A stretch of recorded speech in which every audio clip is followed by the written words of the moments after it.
तो यार देखो, जो डीसी को अलग बनाती है वो है इसके विलन्स। कई मायनों में तो डीसी के विलन्स की स्टोरी लाइन सुपर हीरो से भी ज्यादा इंटरेस्टिंग और पॉपुलर है। अब पॉपुलर की बात आई है तो डीसी का one of the most popular super hero है बैटमैन। तो यार आज क्यों ना बैटमैन के टॉप 10 विलन्स की बात हो जाए, क्योंकि इनमें से सारे विलन्स ऐसे हैं कि सबको एक स्टैंड अलोन मूवी मिल सकती है।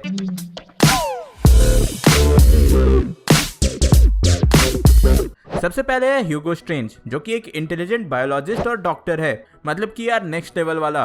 ह्यूगो अरकहम असैलम का हेड साइकेट्रिस्ट भी रह चुका है, जहां वो पेशेंट पे तरह तरह के एक्सपेरिमेंट करता था। वो उनके माइंड को मैनिपुलेट करने की कोशिश करता था अपने बनाए केमिकल्स के हेल्प से। और यही उन कुछ कैरेक्टर्स में से एक है जिसको कि पता है कि ब्रूस वेन ही बैटमैन है। और ऊपर से इसका संजय नाम का एक इंडियन असिस्टेंट भी है, और दोनों कई बार साथ में काम भी कर चुके हैं। और हाँ, इसके पास मास्टरमैन की आर्मी है, जो कि इसने और संजय ने मिलकर बनाया था जेनेटिक मैनिपुलेशन के थ्रू। तो इतने इंटेलिजेंस और अपने पागलपन के कारण ये बैटमैन के लिए एक खतरनाक विलेन माना जाता है। अब किसी के इंटेलिजेंस की बात आई है तो कोई रिडलर को कैसे भूल सकता है। ये भी one of the most popular villain है बैटमैन और गॉथम का। इसका रियल नाम एडवर्ड निग्मा है, लेकिन यार आप लोग समझ ही सकते हो कि इसका नाम रिडलर क्यों दिया गया। आखिर ये करता क्या होगा? तुम लोगों ने यार बिल्कुल सही गेस किया, ये सबको बस रिडल देता है, मतलब कि पजल्स। और यार सुडोको जैसे आसान पजल नहीं, हालांकि सुडोको भी मुझसे नहीं बनता, लेकिन इसका पजल कुछ अलग ही लेवल का होता है। कॉमिक्स में रिडलर पजल से बचपन में ही इंट्रोड्यूस हुआ था और धीरे धीरे इसने अपने क्राइम मेन का यूज करना चालू किया।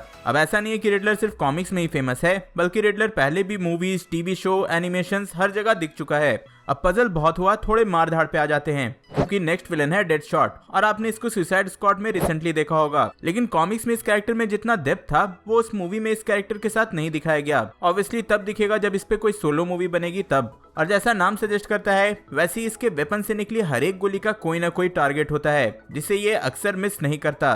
एंड डीसी कॉमिक्स का ये one of the best marksman है।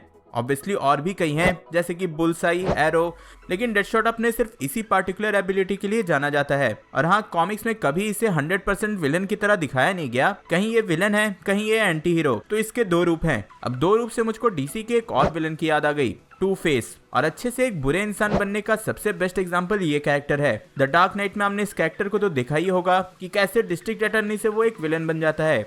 सिमिलर वैसा ही कॉमिक्स में कुछ हुआ था, जहां बचपन से ही हार्वी डेंट को बाइपोलर डिसऑर्डर और स्किज़ोफ्रेनिया था, और जब उसके फेस के एक तरफ एसिड फेंका गया, इसके कारण उसके अंदर की ये हिडन पर्सनालिटी बाहर आ गई और वो टू फेस बन गया, साथ ही बैटमैन का आर्क एनिमी भी। अब आगे सबसे भारी काम होता है किसी सुपर हीरो को डराना। हराना तो एक अलग बात होती है, डराना उससे भी ज्यादा हार्ड होता है। तो इसीलिए हमारा नेक्स्ट विलन है स्केयरक्रो, जो कि यही काम करता है। एंड सच मानो, अपने स्पेशल बनाए फियर टॉक्सिन से इसने कई बार ऐसा किया है। इसके कोई पार्टिकुलर सुपर पावर्स तो नहीं है, लेकिन गॉथम के कुछ गुंडों के साथ मिलके ये अपने फियर टॉक्सिन से आतंक फैलाता है। अब हम सब जानते हैं कि बचपन में ब्रूस बैट से डरता था, और अभी भी जब उस पे फियर टॉक्सिन का यूज किया जाता है तो उसे बैट्स ही दिखते हैं। हमने इस कैरेक्टर को लास्ट क्रिस्टोफर नोलन की बैटमैन में देखा था।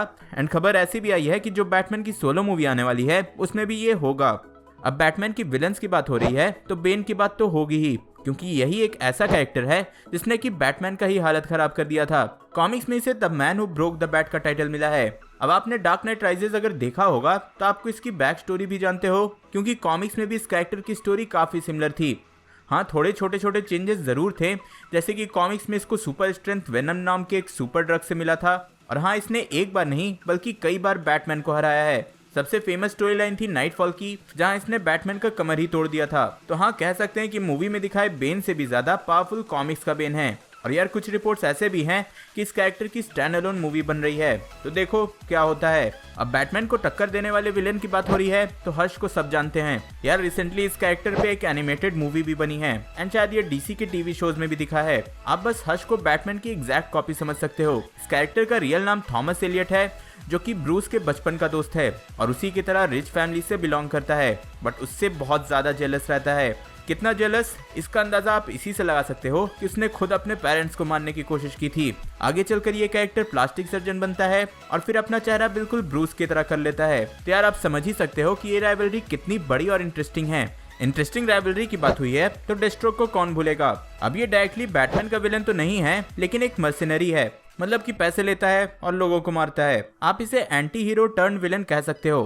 पहले डेथस्ट्रोक एक सोल्जर था जिसे कि एक सीरम के थ्रू इनहैंस्ड स्ट्रेंथ, स्पीड और हीलिंग मिली थी, और क्योंकि ये कैरेक्टर सबसे ज्यादा एक्टिव गॉथम में रहता है तो इसका सामना अक्सर बैटमैन से होते रहता है। और हाँ, एक फन फैक्ट, डेस्ट्रोक का रियल नाम है स्लेड विल्सन और मार्वल में इसी कैरेक्टर की पैरोडी मतलब कि मजाक में वेड विल्सन को बनाया गया, यानी कि अपने डेडपूल को। अब इतने सारे मेल विलन्स के बाद एक ऐसी फीमेल विलन है जिसने कि बैटमैन के नाक में दम कर रखा है, वो है पॉइजन आइवी।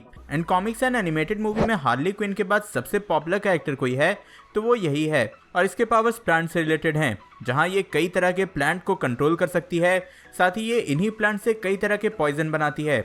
उनमें से सबसे पॉपुलर है लव पोशन, जिससे कि बैटमैन क्या सुपरमैन भी इसके कंट्रोल में आ जाता है। एंड जाते आते ऑब्वियसली सबसे पॉपुलर विलन बैटमैन का है जोकर, जिसके बारे में ऑब्वियसली आप सब कुछ जानते होंगे। इसके पॉपुलर कॉमिक्स में किलिंग जोक है, फिर द डार्क नाइट में हेथ लेजर के परफॉर्मेंस ने तो इस कैरेक्टर को अलग ही लेवल पे पहुंचा दिया। देन रिसेंट में हमने जोकर के रूप में वॉकिन फिनिक्स को देखा। मुझे नहीं लगता कि इसके बारे में मुझे और कुछ बताने की जरूरत है, ऑब्वियसली जोकर के बारे में सब कोई सब कुछ जानते हैं। तो यार ये थे टॉप 10 विलेंस ऑफ बैटमैन। अब ऐसा नहीं है कि यही 10 हैं, और भी कई सारे विलेंस हैं जिनका एक ही वीडियो में नाम बताना पॉसिबल नहीं है, इसलिए कोई कमेंट में ये नहीं करना कि इसका नाम तो यार तुमने लिया ही नहीं। बस कमेंट में ये बताना कि आपका टॉप 3 सबसे फेवरेट बैटमैन का विलन कौन सा है।